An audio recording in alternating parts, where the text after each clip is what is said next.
Yeah, that's exactly it.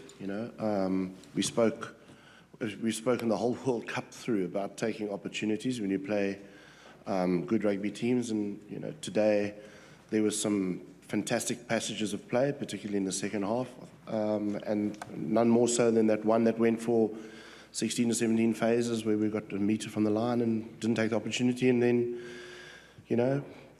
14-point swing really on the scoreboard, and that's what the game comes down to. So yeah, it was lost opportunities. I'm very disappointed from that point of view, but from another point of view, I'm incredibly proud of this group of players, and you can see how hard they worked. When if you make a mistake, you just see how hard they work and scrambled, and so there was certainly no lack of effort. It's a great learning curve. Thank you. Prior to today, you've obviously come through playing three pretty tough opponents in England, France and Argentina, Tier 1 sides. What sort of learnings can you take from that experience, and how important is being able to face that sort of opposition going forward? There's a tremendous amount of learnings that I think we've taken, and we will continue to take when we reflect now on our World Cup campaign. I think probably none more so than what we've just mentioned now about taking opportunities. I just think the better the teams are that are out there, that the opportunities you don't take, the more you get punished. I think there's aspects of our game, obviously, that we've seen now that we need to put a lot of time and energy into, and in order for us to improve that. None more so than the fact that you just can't concede tries the way we have. But how important it was, I mean, it's extremely important for us to be able to play those teams. There's disappointment, deep disappointment at the moment, but this has been an unbelievable opportunity for us, and to play against these Tier 1 teams, and that they put in their best team on the field, is a huge learning curve for us, and we're going to get better. The disappointment will go away, but we'll definitely become a better team because of it.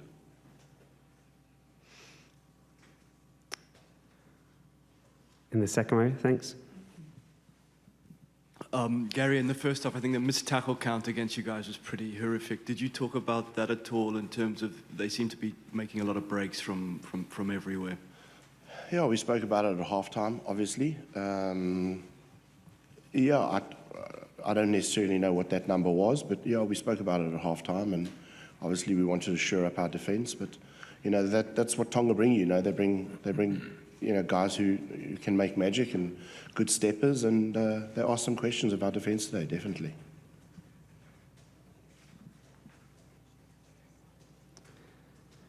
Further questions? Yeah, thanks. Darren, looking back over the last month, then what are the reflections you have on Japan's hosting of the tournament and the experience that you guys have had?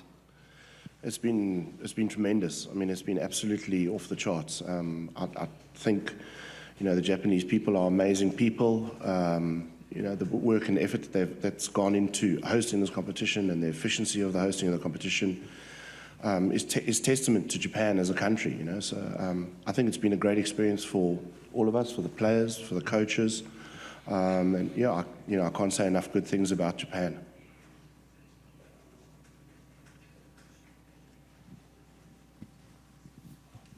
Can I ask you, Blaine, to reflect on the tournament as well as a group of players? And Gary speaking about, you're desperately disappointed, but you're going to have to pick yourselves up and learn something from this. Is that the feeling there, or is it just disappointment?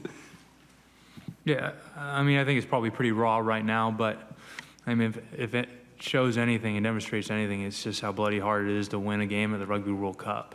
And, we demonstrated that we're a competitive team, but the margin is very small between being competitive and then getting a result.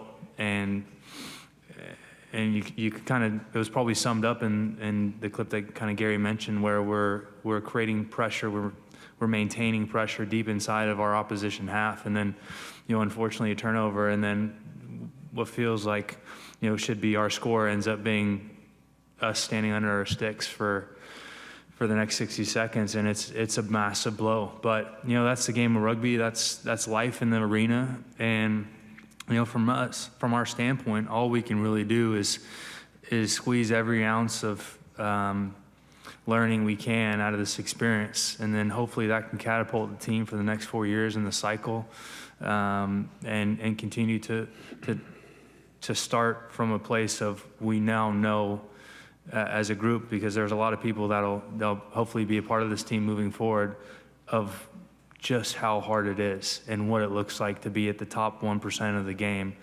and the effort and the accuracy that's needed in order to get results at Rugby World Cups.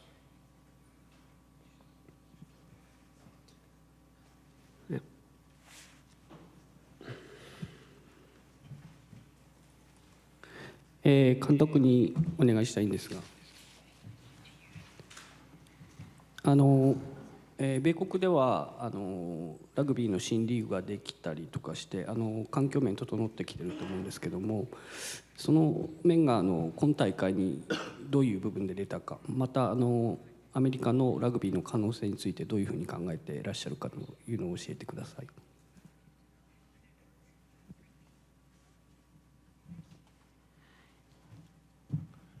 I'm unbelievably excited about the future of American rugby, particularly with the Major League Rugby competition that has now started, as you mentioned. I think it has had a significant effect on the environment around our team. We spoke about it even at the beginning of the year. You know, we've seen in the last 12 months that the start of the MLR has had a significant effect on just the fact that the players are in a professional environment, in a rugby environment, day in and day out. And I think that's only going to improve the quicker the level of the MLR improves, which I think it is going to do over the next couple of years. So it's made a big difference. It makes a big difference for us.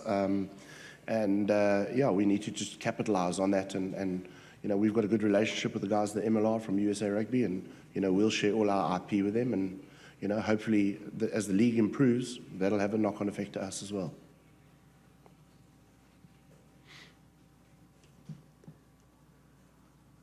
Okay, here.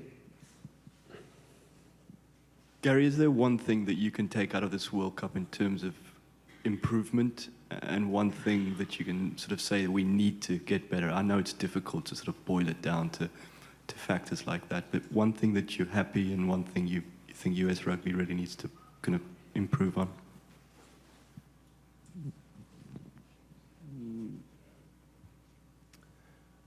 Yeah, I think the one thing I'm tremendously happy about is the fight that the guys have shown.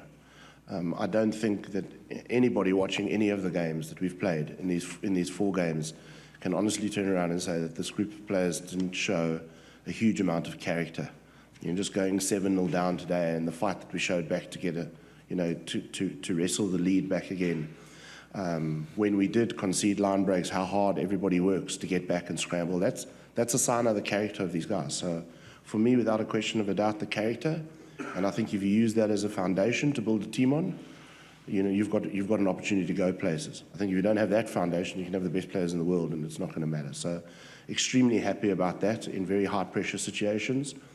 And I think, obviously, you know, we've touched on defence and probably set piece. I think those are the 2 areas that I think we need to, you know, we're always going to want to improve on every area of our game. But I think those are probably the 2 things that, you know, we've shown we're not yet able to go toe-to-toe with the best in the world on those areas. Thank you. We have time for just 1 or 2 last questions.